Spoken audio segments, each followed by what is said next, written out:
প্ৰাক্তন বিধায়কটো দল ইলেকশ্যন আহিলে ইফালে ইফালে আপ এণ্ড ডাউন হৈ থাকিব, এইটোতো কোনো ডাঙৰ কথা নহয়। প্ৰথম কথা, বিনন্দ শইকীয়াটো 2021 চনৰ পৰা বিজেপিত নাই ক'ব গ'লে, কাৰণ ময়ে আজি ইমান দিন 5 বছৰ মুখ্যমন্ত্ৰী হ'লোঁ, তেওঁৰ লগত মোৰ দেখা সাক্ষাৎ হোৱাই নাই।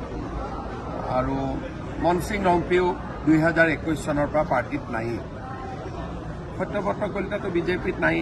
গতিকে এতিয়া তেওঁলোকে কোনো এটা পাৰ্টিত নাথাকাত জেগাত কোনোবা এটা পাৰ্টিত যোগদান কৰিছে, এইটো মই তেওঁলোকক শুভেচ্ছা জনাইছোঁ। ইয়াত বহুত বেছি মই ভাবোঁ যে ইয়াত বিতৰ্কৰ কথাও নাই, কাৰণ বিনন্দ শইকীয়া থাকিলেওতো তেওঁক আমি টিকট দিব নোৱাৰিলোহেঁতেন, বা মনসিং ৰংপি থাকিলেওতো তেওঁক আমি টিকট দিব নোৱাৰোঁ, তাতে আমাৰ চিটিং MLA আছে।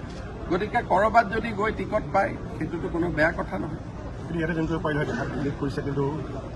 তেওঁলোকে কথাটো এনেকুৱা, অহাকালিও কংগ্ৰেছ দলে প্ৰয়োজনতকৈ অলপ বেছিকৈ আয়োজন কৰিছে।